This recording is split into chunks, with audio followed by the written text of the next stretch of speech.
Imagine waking up in a world where your every decision, your every word, even your very thoughts are controlled by the state. That's the kind of future we're diving into today. A world where the Axis powers won World War II, Nazi Germany, Fascist Italy, and Imperial Japan reshaped the world in their image. But here's a question to keep in mind as we go. Could such an empire survive, or would it collapse under its own weight? Now, think about this on a more personal level. How would it feel to live in such a world? You're a teacher, a farmer, a parent. What would it mean for you?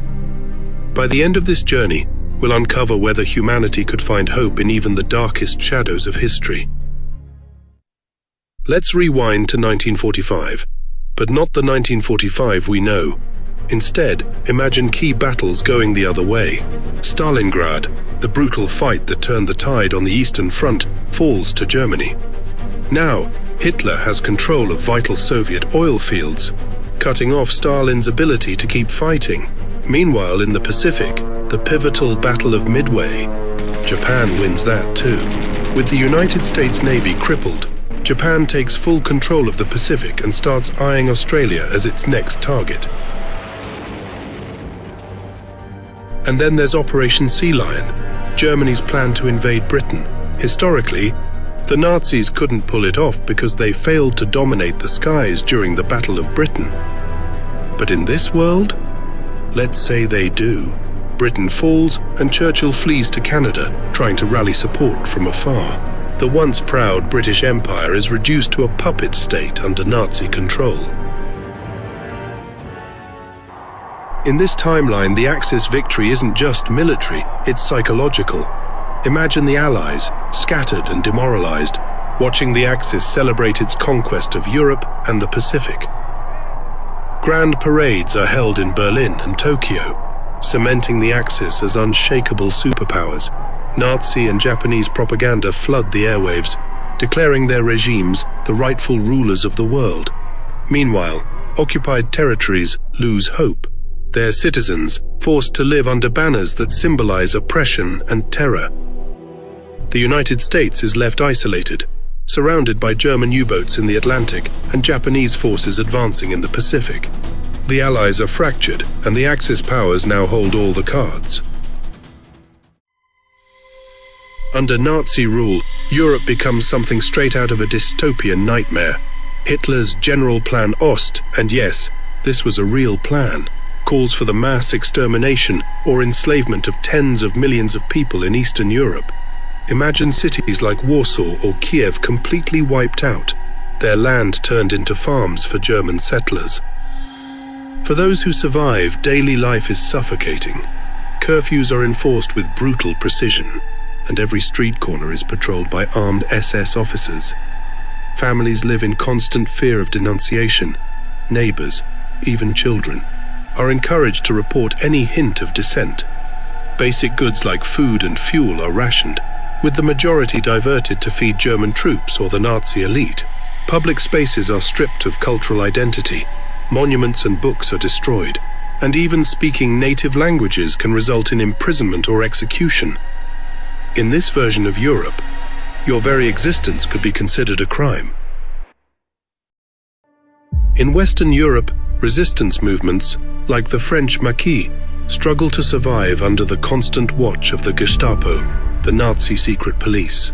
Art, history, entire cultures are being stolen or erased to fill Hitler's planned Führer Museum, which he wanted to be the greatest art collection in history. Even the youngest aren't spared. Children are forced into the Hitler Youth, where they're taught that loyalty to the Führer comes before everything, before family, before friends, even before themselves.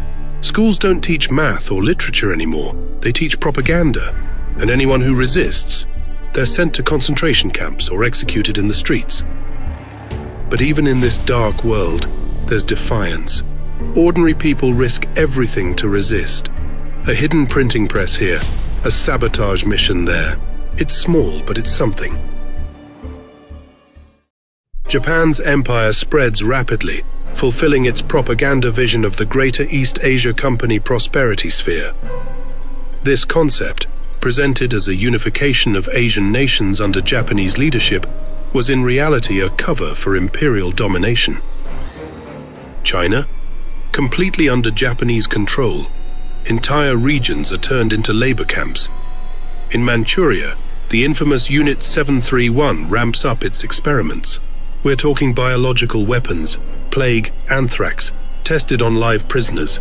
It's as horrifying as it sounds.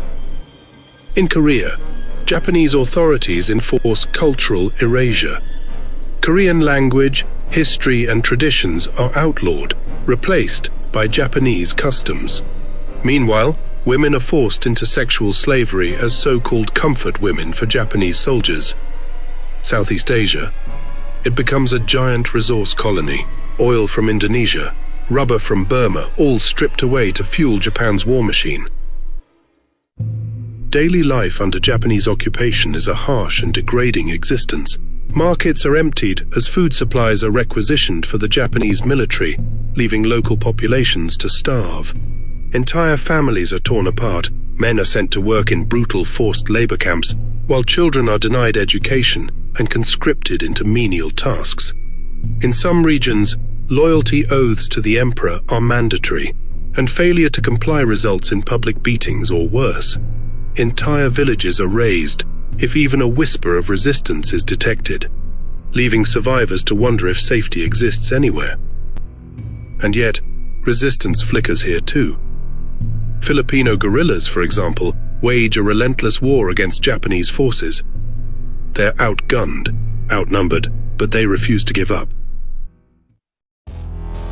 The United States, surrounded and under siege, faces its darkest hour. German U-boat wolf packs, which historically sank thousands of Allied supply ships, dominate the Atlantic. Japanese bombers devastate the West Coast, targeting cities like Seattle and Los Angeles to disrupt American industry. Hawaii?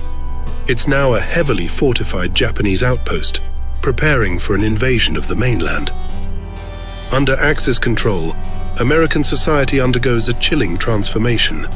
Civil liberties are systematically stripped away. The First Amendment? Gone. Speaking out against the regime leads to imprisonment, or worse. Symbols of democracy like the United States Capitol are turned into monuments celebrating Axis rule. Public executions of dissenters in town squares serve as grim reminders of the consequences of rebellion.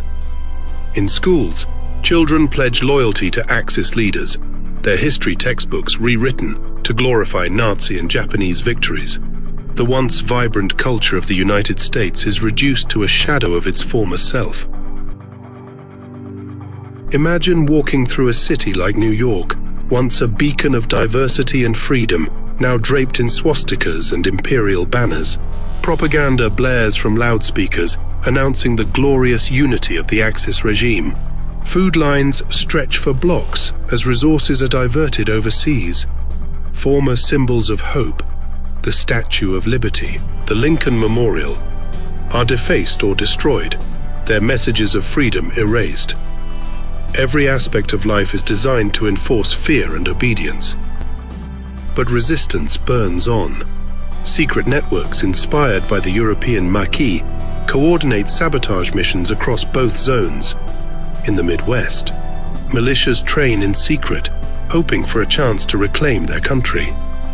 The dream of freedom isn't dead, it's just waiting for the right moment. Here's the thing. Even with all their power, the Axis powers were never truly united. Germany and Japan had very different goals. Eventually, they'd clash, probably over the Middle East. With its vital oil resources, Mussolini's Italy, let's face it, they'd barely keep up. The cracks would start to show. Within the territories they controlled, maintaining order would prove nearly impossible. In Germany's eastern territories, millions of enslaved laborers and displaced locals would continue to resist through sabotage and rebellion. Underground resistance cells in cities like Warsaw and Prague would grow, fueled by the Axis's inability to completely suppress human spirit and nationalism. In Japan's empire, uprisings in places like Korea and Southeast Asia would escalate, forcing Tokyo to divert resources away from expansion to deal with constant unrest. The further the Axis stretched their control, the more fragile their hold would become. Even within their own ranks, dissent would fester. In Germany, cracks would emerge among the Nazi elite as rival factions, such as Heinrich Himmler's SS and the Wehrmacht military leadership, competed for power. In Japan, military overreach would create divides between the army and navy leadership, each pushing their own conflicting strategies for the empire. Alliances of convenience, like the one between Germany, Japan, and Italy, rarely survive the test of long-term ambition. History shows us that empires built on exploitation and fear always collapse from within. This world, this Axis-controlled dystopia, is one of fear and suppression. Cultures are erased, education is replaced with indoctrination, science stagnates, focusing only on military control, and yet humanity fights back. Resistance takes many forms. Underground scientists and engineers, working in secret, develop technologies designed to weaken Axis power. Some experiment with early encryption to outwit Nazi and Japanese censors, while others create improvised weapons from scraps to arm guerrilla fighters.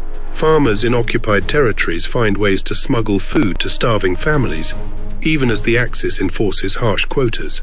Acts of defiance may seem small, but together they ripple into a force of rebellion. It's not just about survival, it's about keeping hope alive. Even ordinary people find extraordinary ways to resist. Families shelter dissidents or hide banned books, preserving knowledge and culture for a better future. Artists create secret works of protest, graffitiing Axis symbols with messages of defiance or carving hope into the ruins of occupied cities. These acts remind the world that even in the darkest times, humanity's spirit cannot be extinguished. And here's the answer to our question.